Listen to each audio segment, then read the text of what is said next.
तेजस्वी पुत्र को पाकर राजा प्रफुल्लित मन से नगर को लौटे और देवव्रत राजकुमार के पद को सुशोभित करने लगे। 4 वर्ष और बीत गए। एक दिन राजा शांतनु यमुना तट की ओर घूमने गए तो वहां अप्सरा सी सुंदर एक तरुणी खड़ी दिखाई दी। तरुणी का नाम सत्यवती था। गंगा के वियोग के कारण राजा के मन में जो विराग छाया हुआ था वह इस तरुणी को देखते ही विलीन हो गया।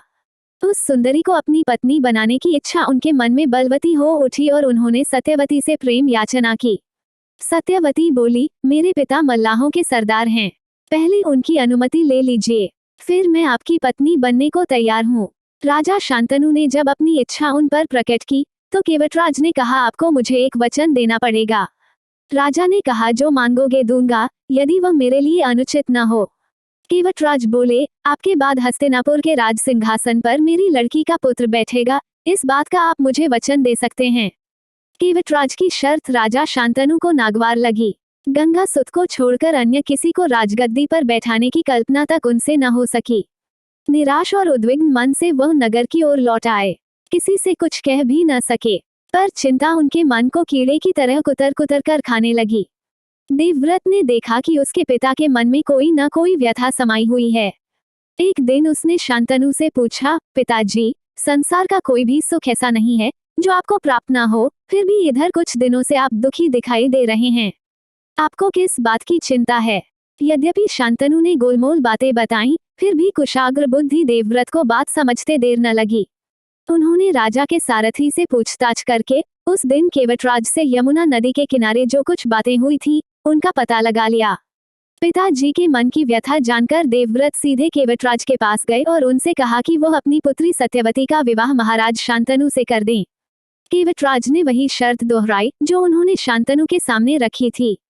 देवव्रत ने कहा, यदि तुम्हारी आपत्ति का कारण यही है तो मैं वचन देता हूँ कि मैं राज्य का लोभ नहीं करूंगा। सत्यवती का पुत्र ही मेरे पिता के बाद राजा बनेगा। केवटराज इससे संतुष्ट न हुए। उन्होंने और दूर की सोची।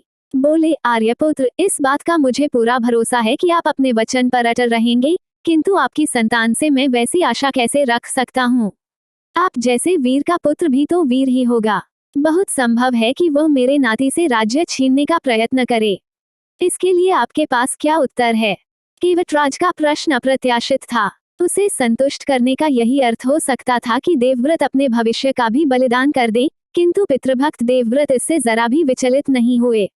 गंभीर स्वर में उन्होंने ये कहा, मैं जीवन भर विवाह नहीं करूंगा, आजन्म ब्रह्मचारी रहूंगा, मेरे संतान ही न होगी। अब तो तुम संतुष्ट हो। किसी को आशा न थी कि तरुण कुमार ऐसी कठोर प्रतिज्ञा करेंगे। देवव्रत ने भयंकर प्रतिज्ञा की थी, इसलिए उस दिन से उनका नाम ही भीष्म पड़ गया। केवटराज ने सानंद अपनी पुत्री को देवव्रत के साथ विदा किया। सत्यवती से शांतनु के 2 पुत्र हुए, चित्रांगद और विचित्रवीर्य। शांतनु के देहावसान पर चित्रांगद हस्तिनापुर के सिंहासन पर बैठे और उनके युद्ध में मारे जाने पर विचित्रवीर्य की 2 रानियां थीं, अंबिका और अंबालिका। अंबिका के पुत्र थे धृतराष्ट्र और अंबालिका के पांडु। धृतराष्ट्र के पुत्र कौरव कहलाए और पांडु के पांडव। महात्मा भीष्म शांतनु के बाद से कुरुक्षेत्र युद्ध का अंत होने तक उस विशाल राजवंश के सामान्य कुलनायक और पूज्य बने रहे।